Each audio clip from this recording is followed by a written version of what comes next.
সম্মানিত মুসল্লিয়ানে কেরাম, আজকের এই মুবারক মুতাবারক জুমআতে শাবান মাসের শেষ প্রান্তে এসে রমাদানের পরে আরো একটি মাস আমাদের কাছ থেকে চলে যাচ্ছে। আজকের এই জুমআতে যারা আমরা বসছি, আল্লাহ রাব্বুল আলামিন আমাদেরকে কতটুকুন ভালোবাসেন, এই ভালোবাসার আলামত এমন কিছু পয়েন্ট আছে যেটা যখন আপনি অনুধাবন করবেন আপনি বুঝবেন যে আল্লাহ তাআলা আপনাকে ভালোবেসে ফেলছেন। সুবহানাল্লাহ। আল্লাহ তাআলা আমাদের সবাই ভালোবাসেন। যতজন আমার সামনে বসা আছেন, হোক না আমরা গুনাহগার, অনেক অন্যায় করে ফেলছেন, বড় বড় অন্যায় করছেন। আনানাস সামা, সুদূর ওই আকাশের মেঘমালা পর্যন্ত গুনাহ করে ফেলেছেন। করাবাতুল আরদি খাতিয়াতান, গোটা জমিন পরিমাণ গুনাহ করে ফেলেছেন। তারপরেও যিনি আপনাকে ভালোবাসেন তিনি কে? এই ভালোবাসাটা উপলব্ধি করতে হয়। আল্লাহর ভালোবাসাটা এত বেশি, হাদিসের ভিতরে আসছে আল্লাহর ভালোবাসাটা এত বড়, এত বিরাট, এত বেশি। ইন্নাল্লাহা জাআলার রাহমাতা মিআতা আজজা, 100 ভাগ আল্লাহ তাআলা ভালোবাসাকে ভাগ করে দিলেন। ফাআখাযা ইনদাহু 99 আজজা, 99 গুণ ভালোবাসা আল্লাহ পাক আল্লাহর কাছে রেখে দিলেন। 1 ভাগ ভালোবাসা রব্বে কারীম আল্লাহ সুবহানাহু ওয়া তাআলা কুল কায়নাতের ভিতরে দিলেন। 1 ভাগ ভালোবাসার কারণে মা তার সন্তানকে এত পরিমাণ মহাব্বত করে, বাপ তার সন্তানকে মহাব্বত করে, নিজে না খেয়ে সন্তানের মুখে খাবার তুলে দেয়। আর আমার আল্লাহ 99 গুণ ভালোবাসা মালিকের কাছে রেখে দিলেন। এই ভালোবাসা দিয়ে যিনি ডেকে ডেকে গোলামদেরকে মাফ করে দিবেন তিনি কে? হাদিসের ভিতরে আরো আসছে, এক ব্যক্তির সামনে 99টা খাতা থাকবে, সব তার গুনাহ দিয়ে ভরা। আল্লাহ পাক সেদিন বলবে, যত দূর পর্যন্ত চোখ যায় সব তো তোর গুনাহ দিয়ে ভরা। মাদ্দাল বাসর, দৃষ্টি থেমে যাবে, এত দূর বড় বড় গুনার খাতা হবে।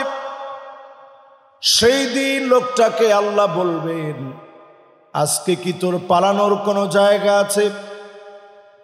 জবাব দিবে আল্লাহ, বাঁচার তো কোনো উপায় নেই, সব আমার গুনাহ। মাদ্দাল বাসর, দৃষ্টি যত দূর পর্যন্ত যায় সব আল্লাহ আমার গুনাহ দিয়ে ভরা। 99টা খাতা ভর্তি, সব আমার গুনাহ। আজকে তো আমার বাঁচার কোনো উপায় নেই। সেই মুহূর্তে আল্লাহ রাব্বুল আলামিন বিচলিত গোলামকে ডেকে বলবে, ওয়ালাকা শাইউন ইনদি, তোর জন্য আমার কাছে এমন একটা জিনিস আছে যেটা দিয়ে তোর মতো গুনাহগারকেও আমি আল্লাহ মাফ করে দিব। গোলাম এক নজরে তাকায় থাকবে, আমার মতো গুনাহগার 99টা খাতা ভর্তি গুনাহ, আমার মতো গুনাহগার কেমন করে মাপ পাবে? আল্লাহ পাক একটা বেতাকা বের করবেন, আইডি কার্ড বের করবেন।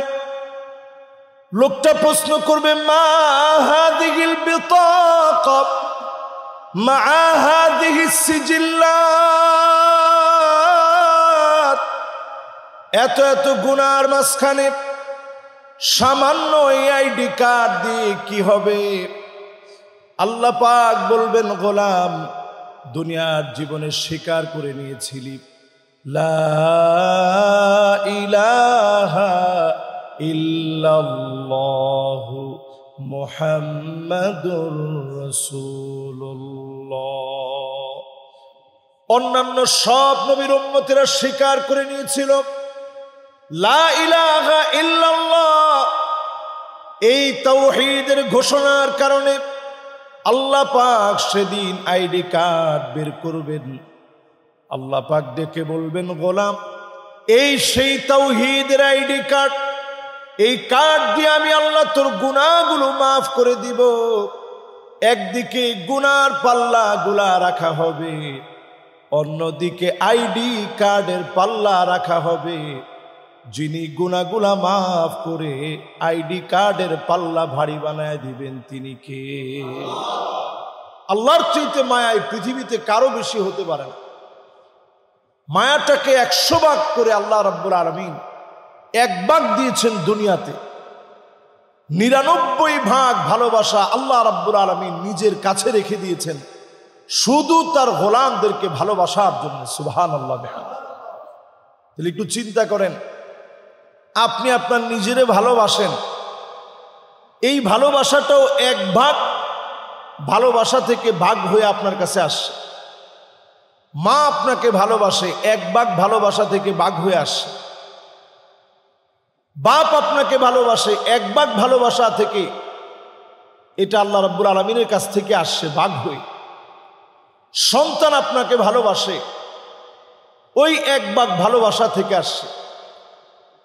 শুধু তাই না, বুবা জীবজন্তু তেমন কিছু বলতে পারে না, এদের মধ্যেও দেখবেন সন্তান হওয়ার পরে গরু যখন তার বাচ্চাটাকে যখন দুনিয়াতে আসে, নিজের জিহ্বা দিয়ে তার শরীর, সন্তানের শরীরটা পরিষ্কার করে দেয় নিজের জিহ্বা দিয়ে। গায়ের মধ্যে যে ময়লাগুলো লেগে আছে, মা সেই ময়লাগুলো নিজের জিহ্বা দিয়ে পরিষ্কার করে দেয়। একটা বুবা জন্তু তেমন কিছু বুঝে না। সব প্রাণের ভিতরে আল্লাহ তাআলা ভালোবাসা দিলেন, আর নিজের কাছে 99 গুণ ভালোবাসা রেখে দিলেন। এজন্য যখনই ক্ষমা চেয়ে তাওবা করবেন, যিনি সবচাইতে বেশি খুশি হয়ে যান তিনি কে? দুনিয়ার জীবনে 5টা এমন আলামত আছে, যেই আলামত আপনাকে প্রতিনিয়ত বুঝাইয়া দিবে আল্লাহ তাআলা আপনারে কি পরিমাণ ভালোবাসে, ভালোবাসাটা এখনো কত বেশি জোরদার। 5টা আলামতের মধ্য দিয়ে আপনি বুঝবেন। 1 নম্বর আলামত, আল্লাহ পাক যখন ভালোবেসে ফেলে, আপনি যখন আল্লাহর জন্য হয়ে যান, আল্লাহ পাক জিবরিলকে ডেকে বলেন, ইন্নী উহিব্বু ফুলানান ফাহিব্বুহু। ও জিবরিল, আমি আমার অমুক গোলামকে ভালোবেসে ফেলেছি, তুমিও ভালোবেসে ফেলো। জিবরিল আলাইহিস সালাম গোলামকে যখন মহব্বত করে ফেলে, আসমানের ভিতরে ঘোষণা হয়ে যায়, এই লোকটাকে আল্লাহ রাব্বুল আলামিন ভালোবেসে ফেলেছে। জিবরিল আলাইহিস সালাম ভালোবেসে ফেলেছে। আসমানে ঘোষণা হয়ে যায়, জমিনের ভিতরে ঘোষণা হয়ে যায়, মানুষের কানে কানে যিনি পৌঁছায়া দেন তিনি কে? এই যে আলেমদের প্রতি আপনাদের নিরেট মহব্বত, অনেক আলেমদেরকে আপনারা দিল থেকে ভালোবাসেন, কত রকমের কত কটূক্তির পরেও, মৌলবাদ, জঙ্গিবাদ, নানা রকমের অপবাদ দেওয়ার পরেও এক তিল পরিমাণ আলেমদের মহব্বত মানুষের হৃদয় থেকে সরানো যায় না। এর অনন্য কারণ যে ভালোবাসা আরশে আজিম থেকে আসে, টেনে হিচড়ে দুনিয়ার শক্তি দিয়ে সেটা কমানো যায় না। এই ভালোবাসা আল্লাহর তরফ থেকে আসে। এই জন্য আপনি এটা ফিল করবেন, যেটা আল্লাহর তরফ থেকে যে ভালোবাসা আসে, এটা দুনিয়ার কোনো শক্তি দিয়ে, দুনিয়ার কোনো আইন আদালত দিয়ে, দুনিয়ার কোনো হুকুম দিয়ে এই ভালোবাসা সরানো যায় না। কারণ ভালোবাসাটা দিয়েছেন আল্লাহ তাআলা নিজে। জিবরিল আলাইহিস সালাম ভালোবাসে, নবী করিম সাল্লাল্লাহু আলাইহি সাল্লামে হাদিস যখন বলছেন, সাহাবায়ে কেরাম অভিভূত হয়ে গেছে। আল্লাহর ভালোবাসা টের পাওয়ার অনন্য মাধ্যম, মানুষ যখন আপনাকে ভালোবাসবে আপনি বুঝে নিবেন যিনি আপনাকে ভালোবেসে ফেলছেন তিনি কে। আমাদের সমাজে আমরা একটা প্রচলিত ভুল কথা বলি যে হুজুর আমি খুব স্ট্রেট ফরওয়ার্ড, ডাইরেক্ট কথা বলতে আমি পছন্দ করি, এতে লোকে যা বলার বলুক, আমার কিচ্ছু যায় আসে না, আমি বাপরেও বলতে ছাড়ি না। এ মহা একটা অন্যায় কথা। এটা আমরা নিজেরা মনে করি স্ট্রেট ফরওয়ার্ড হওয়া সবচেয়ে নীতিবান আদর্শবান মানুষের কথা, অথচ আল্লাহ রাব্বুল আলামিন নিষেধ করেছেন সামনাসামনি মানুষকে অপমান করা যাবে না, পিছনেও গীবত করা যাবে না, আদর করে নসিহত করে বলা লাগবে। হতে পারে আপনার নসিহত ভালোবাসার কারণে যিনি এই লোকটাকে বদলায় দিয়ে কবুল করে নেবেন তিনি কে। এজন্য 1 নম্বরে মানুষের ভালোবাসা অর্জন করেন। অনেকের ঘরের ভিতরে সব জায়গায় ব্যবহার ভালো, ঘরের ভিতরে ঢুকলে তখন আর ব্যবহার ঠিক থাকে না, বাইরের সব রাগগুলো ঘরের ভিতরে এসে সব রাগগুলো ঝাড়ে ঘরের ভিতরে। অথচ চিন্তা করেন আল্লাহর কাছে তো ওই লোক প্রিয় হবে, ভালোবাসার আলামত আপনি উপলব্ধি করতে পারবেন আপনার স্ত্রী যখন আপনাকে ভালোবাসবে, সন্তান যখন আপনাকে ভালোবাসবে। ওমর রাদিয়াল্লাহু তাআলা আনহুর মেজাজ হকের ক্ষেত্রে এতটাই মেজাজি ছিলেন তিনি, কিন্তু তিনি যখন ঘরের ভিতরে ঢুকতেন তিনি বলতেন উদখুল ইলা বুয়ুতিকুম তিফলা। ঘরের ভিতরে যখন তুমি ঢুকছো ছোট একটা বাচ্চার মতো হয়ে যাও, তোমার ছোট ছোট বাচ্চা তোমার কাছে আসবে, খেলবে, তোমার সাথে আনন্দে হাসি ঠাট্টার মধ্যে সময়গুলো কাটাবে। এই সময় আপনার মেজাজ দেখানো যাবে না। স্ত্রীর সঙ্গে যদি আপনি হাসি মুখে কথা বলেন, নবীজি সাল্লাল্লাহু আলাইহি সাল্লামের প্রতিদিনের অভ্যাস ছিল ঘরে ঢুকে আগে তিনি সালাম দিতেন। নবীজি সাল্লাল্লাহু আলাইহি সাল্লামের প্রতিদিনের অভ্যাস ছিল আম্মাজানদেরকে নিয়ে নবীজি গল্প করতেন। তেমন কিছু নবীজি দিতে পারে নাই, খুব বেশি খাওয়াইতে পারে নাই। প্রায় দিনের গল্প তো ছিল এমন, সকালবেলায় ফজরের নামাজ পড়ে নবীজি ঘরে আসতেন, এসে জিজ্ঞাসা করতেন কিছু কি আছে? আম্মা জানেরা বলতো নবী কিছুই নাই। আল্লাহ নবী বলতেন যাও তাহলে রোজা রেখে ফেললাম। না খেয়ে 1 ঢোক পানি নবীজি খেতে পারে নাই, মনের ভিতরে কোনো দুঃখ ছিল না। আল্লাহ নবী রোজা রেখে ফেলতেন, সবর করতেন আল্লাহর সামনে।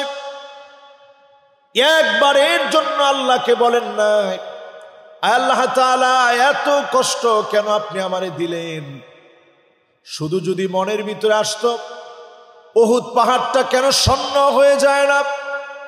শুধু মনের ভিতরে আসতে দেরি হতো, মুখে বলা লাগতো না লাসারাল উহুদু যাহাবা। গোটা উহুদ পাহাড়টা স্বর্ণ বানায়া নবীজিকে মুহূর্তের ভিতরে যিনি হাদিয়া দিয়ে দিতেন তিনি কে?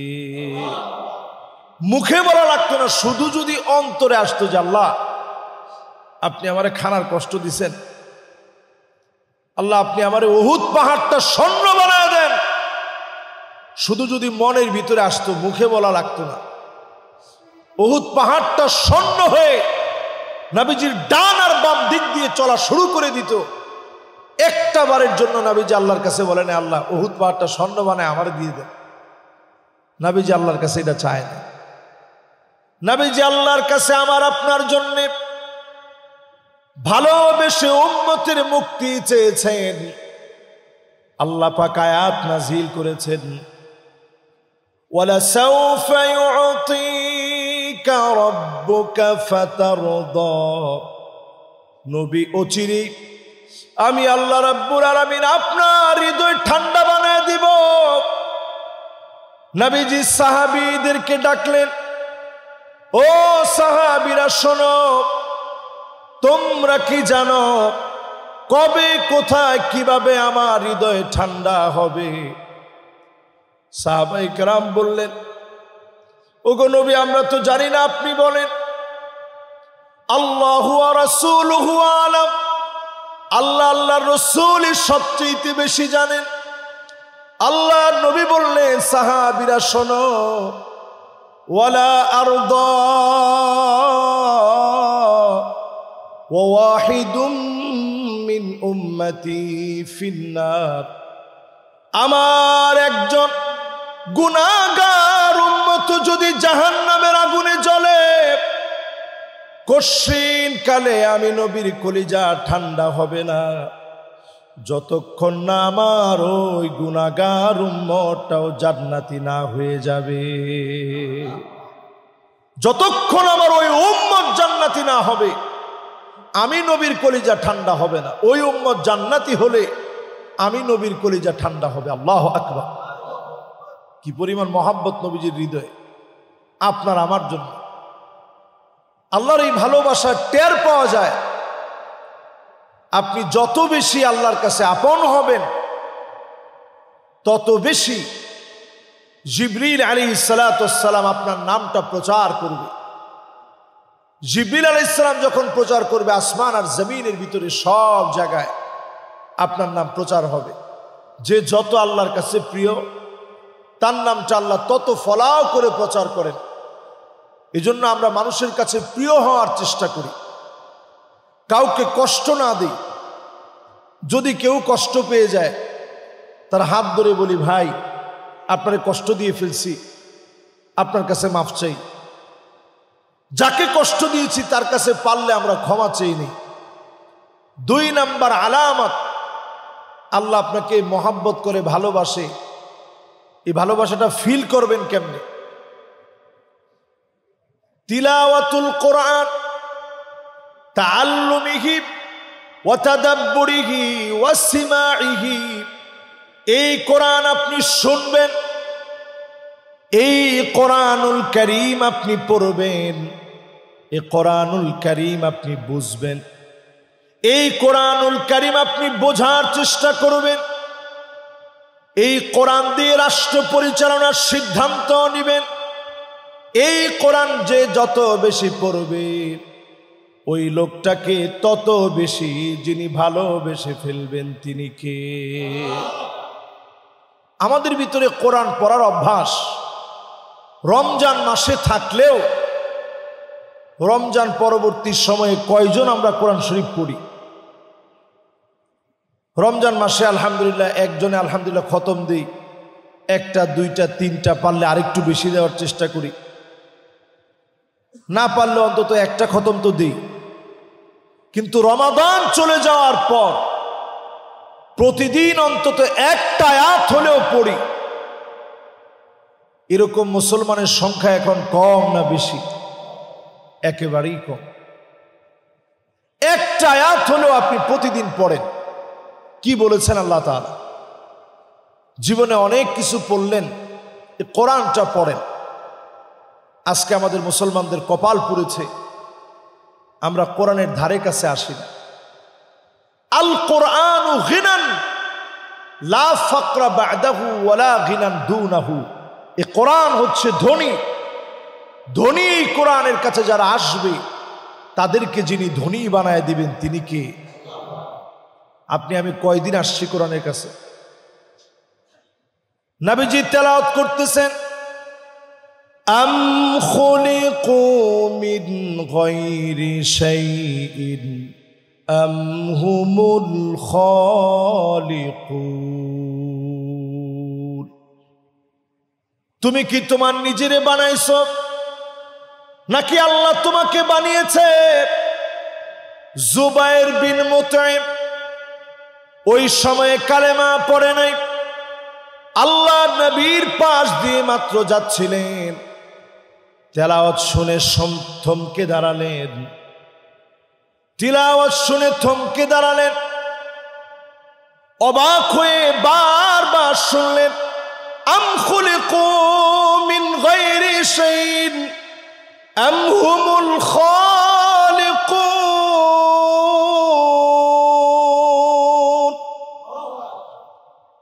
থমকে দাঁড়িয়ে গেলেন। নবীজি আয়াতটা রিপিট করলেন কয়েকবার, তুমি কি তোমার নিজেরে বানাইছো না আল্লাহ তোমারে বানাইছে? যখনই জুবায়ের বিন মুতাইম আয়াতটা কয়েকবার রিপিট শুনলেন, তিনি উপলব্ধি করলেন, কাদা কলবি ইয়াতিরু লিল ইসলাম, আমার কাছে মনে হচ্ছে ইসলাম নামক মহাসমুদ্রের ভিতরে আমি হাবুডুবু খাচ্ছি। আমি সাথে সাথে বললাম, নবী আর দেরি করতে চাই না, এখনই কালেমা পড়ায় মুসলমান বানায় দেন। সুবহানাল্লাহ। একটা আয়াত মানুষের জীবন পরিবর্তন করে দিতে পারে। সেই কোরআন আমি আপনি কতটুকুন পড়ি? একটু চেষ্টা করলে, সময় দিলে, প্রতিদিন অন্তত ফজরের নামাজটা পড়ে একটু বসেন, মুরাকাবা করেন। এই যে বসে বসে চোখটা বন্ধ করে বসে আছেন, এটাই তো আল্লাহর সাথে একটা সম্পর্ক করা। ভালোবাসার এই সম্পর্কের সময় একটু কোরআন তেলাওয়াত করার চেষ্টা করেন। আল্লাহ তাআলা শুনতেছে, জবাব দিচ্ছে। আল্লাহর কালাম আপনি পড়ছেন। এই মহব্বত যার ভিতরে যত বেশি উপলব্ধি হবে, আপনি বুঝে নেবেন যিনি ভালোবেসে ফেলেছেন তিনি কে।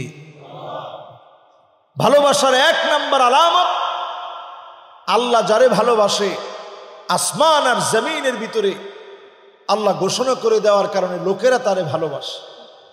দুই নাম্বার আল্লাহর ভালোবাসা বোঝার আলামত, যে যত বেশি মন লাগায়া শান্তি মতে কোরআন পড়ে, আপনি বুঝে নিবেন তত বেশি আল্লাহ তাআলা আপনাকে ভালোবাসতেছে। তিন নাম্বারে, আল্লাহ রাব্বুল আলামিন কি পরিমাণ মহব্বত করেন, ভালোবাসা বোঝার জন্যে আপনি দেখবেন নবীজির সুন্নাত যত বেশি পরিমাণ আপনি মানবেন, আপনি বুঝে নিবেন যিনি আপনাকে ভালোবেসে ফেলেছে তিনি কে। নবীজির কাজগুলো কিভাবে তিনি করতেন, নবীজি কিভাবে খেতেন, কিভাবে বসতেন, কিভাবে কথা বলতেন, নবীজির আখলাক কেমন ছিল, খুব কাছ থেকে আপনি উপলব্ধি করার চেষ্টা করেন। এখন নবীজির জীবনের উপরে অনেক বইপত্র পাওয়া যায় বাংলায়, অথচ আপনি নিজে আগে সালাম দেন, আপনি নিজে আগে ভালোবেসে সালাম দেন ছোট বাচ্চাকে, তাহলে সে অচিরেই সালাম শিখবে, সামনে সে সালাম দিবে। আমরা এটারে উল্টায় ফেলছি, আমরা ছোট বাচ্চাদের সালামের অপেক্ষায় থাকি। আর ছোটরাও চিন্তা করছে উনিও সালাম দেয় না, আমি সালাম দিব কেন?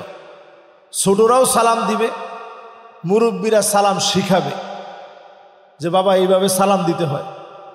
নবীজি সাল্লাল্লাহু আলাইহি সাল্লাম, আনাস রাদিয়াল্লাহু তাআলা আনহু ছোট মানুষ ছিলেন, নবীজির খাদেম ছিলেন। নবীজি আগ বাড়িয়ে হযরত আনাসকে নবীজি সালাম দিতেন। সুবহানাল্লাহ। শুধু তাই না, যায়েদ বিন হারেসা মুতা প্রান্তে জিহাদের জন্য চলে যাবেন, বারবার নবীজির দিকে ফিরে ফিরে তাকান। হযরতে যায়েদ বিন হারেসা বারবার দেখেন আর চিন্তা করেন, আজকের পরে তো জীবনে আর কোনোদিন মনে হয় দেখা হবে না, আজকের মতো প্রিয় নবীকে দেখে নেই। মন বড়ে বারবার জিহাদের ময়দানে যাওয়ার পূর্বে তাকায় রইলেন, বারবার তাকায় ছিলেন। আল্লাহর নবী যায়েদ বিন হারেসা নবীজির ঘরে বড় হওয়া পালক পুত্র, এত বেশি আদর করেছেন, নবীজির জন্য বারবার তাকায় ছিলেন। এই মহব্বত গুলা যদি আমরা সুন্নাহ থেকে নেই, যদি বড়দেরকে ছোটরা সম্মান করে, বড়রা যদি স্নেহ করে, আল্লাহর নবীর সুন্নাহ উজ্জীবিত হবে। আপনি বুঝে নিবেন যিনি আপনাকে ভালোবেসে ফেলেছেন তিনি কে। তিন নাম্বার এটি। এক নাম্বার হচ্ছে আল্লাহ আপনাকে ভালোবাসেন, বুঝবেন কেমনে? মানুষ যখন আপনাকে ভালোবাসবে আপনি বুঝবেন আল্লাহ তাআলা আপনাকে ভালোবাসতেছে। 2 নাম্বার, কোরআন তেলাওয়াত যে যত বেশি করবে আপনি বুঝবেন আল্লাহ আপনাকে ভালোবাসে বিধায় এ কোরআন আপনি পড়তে পারছেন। 3 নাম্বারে যে যত বেশি সুন্নাহ মানবে আপনি বুঝে নেবেন এই সুন্নাহ যে কেউ মানতে পারে না। সুন্নাহ যে যত বেশি ফলো করবে আপনি বুঝবেন যিনি আপনাকে ভালোবেসে ফেলেছেন তিনি কে।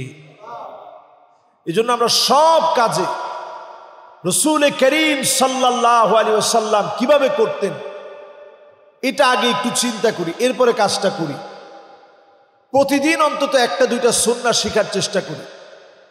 আমরা অনেক সময় চা খাওয়ার সময় কোন হাতে খাই? বাম হাতে, এবং এটাকে ফ্যাশন মনে করি এটা আমার ফ্যাশন। আমি বিশাল একজন ব্যক্তি, আমি বাম হাতে না খাইলে খাবে কে? সবাই তো বাম হাতে খেতে পারবে না, যেই তো আমার বাম হাতে খাইতে হবে। খাওয়ার সময় খেয়াল করবেন এটা আমার রাসূলের সুন্নাহ মোতাবেক খাওয়া হয় নাই, এটা এমন একটা খাওয়া হয়েছে যেটা ইহুদিদের স্টাইলে খাওয়া হলো, খ্রিস্টানদের স্টাইলে খাওয়া হলো। এজন্য বাম হাতে না ডান হাতে? পানি যখন আমরা খাবো দাঁড়িয়ে না বসে? যে কোনো খাবার আমাদের সমাজের ভিতরে এখন তো নিয়ম হয়ে গেছে, মানুষ হাঁটতেছে আর খাচ্ছে, হাঁটতেছে আর খাচ্ছে। এক জায়গায় বসে আপনি খাবারটা খান, বসে খাবার খান। খাবার খাওয়ার শুরুতে শুধু বিসমিল্লাহ বলেন। কি বলবেন? খাবার খাওয়ার পরে যাদের মুখস্থ স্মরণ শক্তি ভালো অথবা যারা ইউটিউবে ফলো করেন, এই আলোচনাগুলো যেহেতু মিডিয়াতে যায়, যদি আপনাদের সুযোগ হয় অথবা আপনারা গুগলে সার্চ করলেও পাবেন, খাবারের পরে আপনারা ছোট্ট একটা দোয়া পড়তে পারেন। আলহামদুলিল্লাহিল্লাযী আত'আমানি হাযা আত-তা'আম ওয়া রাযাকানিহি মিন গায়রি হাওলিন মিন্নি ওয়ালা কুওয়াহ। দোয়াটা যদি একটু বড় হয়ে গেছে, আপনার কাছে কঠিন মনে হচ্ছে, বাংলায়ও বলতে পারে, আল্লাহ তো সব দিতে পারে। কি অর্থ তার? আয় আল্লাহ, আপনি আমারে তৌফিক দিছেন, প্রশংসা তো কেবল আপনার। আমি আমার ক্ষমতার বলে খেতে পারি নাই, টাকা আছে বলেই, কিনে এনেছি বলেই, রান্না করেছি বলেই আমি খেতে পারি নাই। আল্লাহ আপনি আমারে খাইয়েছেন। আল্লাহ এত খুশি হয়ে যায়, ফেরেশতাদেরকে ডেকে বলে, এত কষ্ট করে রান্না বান্না করে কষ্ট করে সে খেলো, খাওয়ার পরে বলছে আমি আল্লাহ খাওয়াইছি, যাও তোমরা সাক্ষী থাকো আমি আমার গোলামরে মাফ করে দিলাম। সুবহানাল্লাহ। ছোট্ট এই দোয়াটা পড়েও নিজেদের গুনাহগুলো আমরা মাফ করিয়ে নিতে পারি শুধু সুন্নাহ মানলে। জীবনে শুধু সুন্নাহ মানেন, আপনার জীবন সুন্দর হয়ে যাবে। আজকের মেডিকেল সায়েন্স বলছে তাড়াতাড়ি ঘুমাতে যাওয়া, অথচ নবীজি বলে গেছেন 1450 বছর আগে।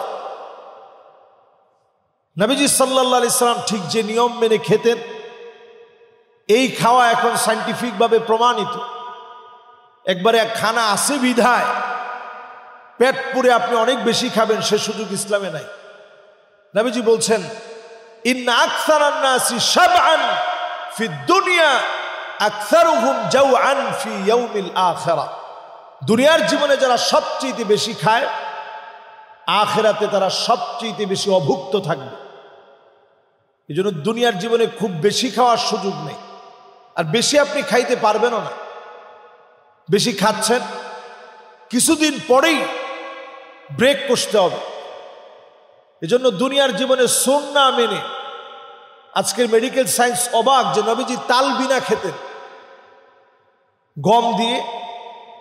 নবীজি সাল্লাল্লাহু আলাইহি সাল্লাম গমের সাথে একটুখানি বাদাম মিশ্রিত করে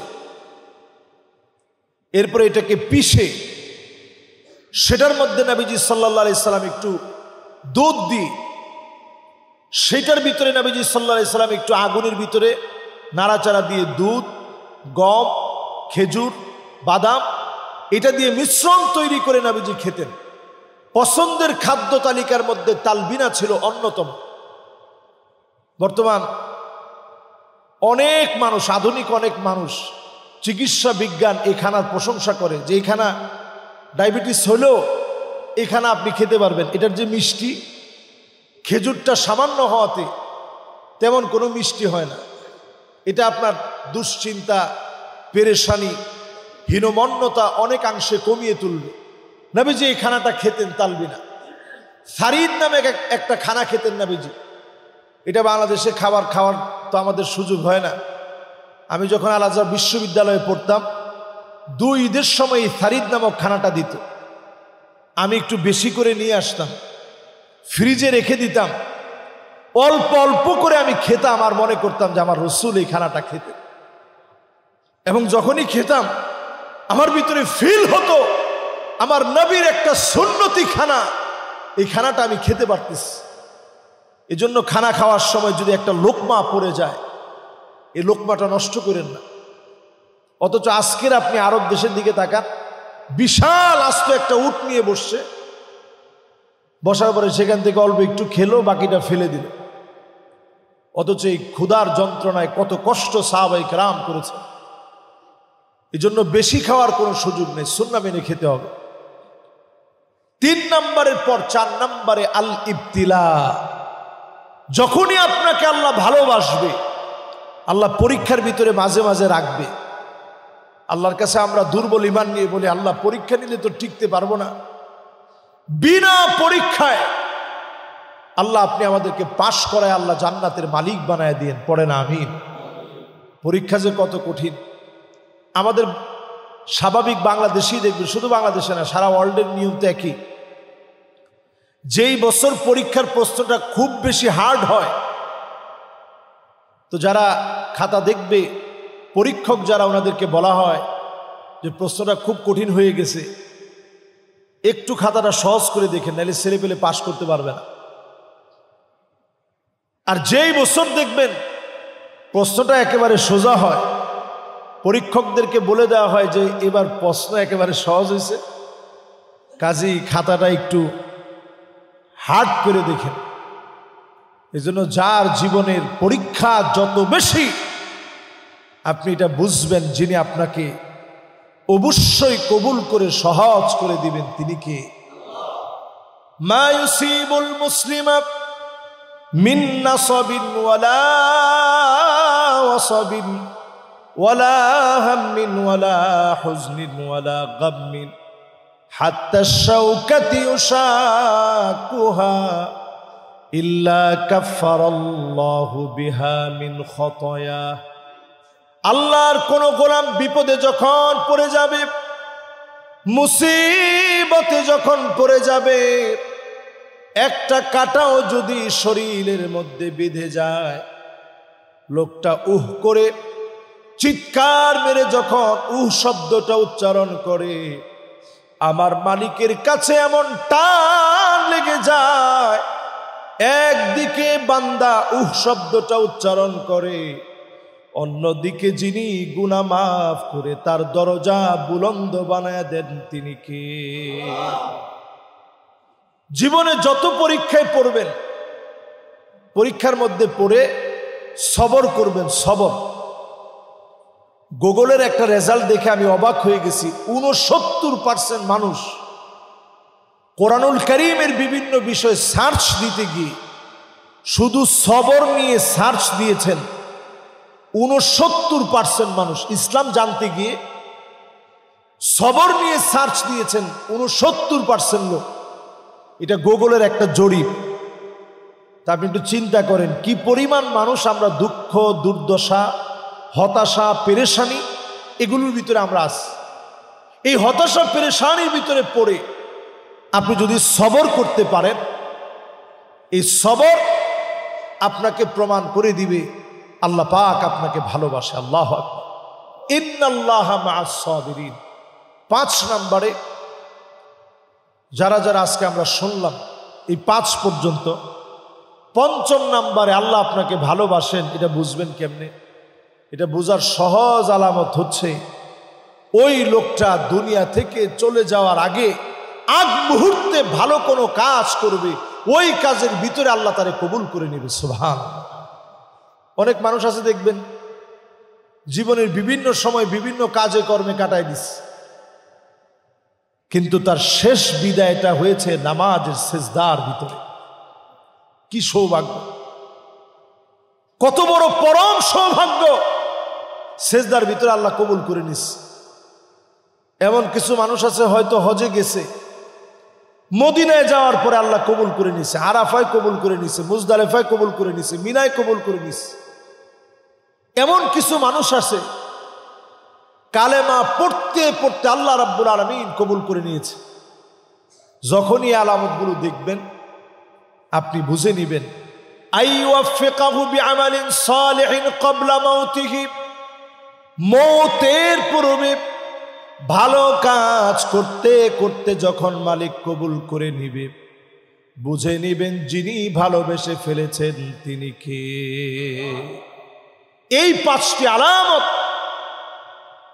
সারা জীবন লাগিয়ে অর্জন করার চেষ্টা করেন, আল্লাহর কাছে প্রত্যাশা করেন আল্লাহ যেন এই 5টা বিষয় আমাদের ভিতরে দিয়ে দেয়, ভালো কাজের সাথে লেগে থাকার তৌফিক দান করেন, বেশি বেশি ভালো কাজ করতে পারি, নিজেরে ভালো কাজের উপরে দেখি। এই হালতে যদি আল্লাহ তাআলা আপনাকে আমাকে মওত দেয়, আপনি বুঝে নেবেন আল্লাহ আমারে বড় পছন্দ করে নিস। যে 5টি বিষয় বললাম, আল্লাহ রাব্বুল আলামিন আল্লাহর গোলাম হিসেবে আমাকে, আমার সম্মানিত মুসল্লিয়ানে কারাম যারা আজকে বসছেন শুনছেন, সকলকে আল্লাহ তাআলা মানার তৌফিক দান করুক। সকলে পড়ি আমিন। হাযা মা ইনদি ওয়াল ইলমু ইনদাল্লাহ আলাইহি তাওয়াক্কালতু ওয়া ইলাইহি উনীব।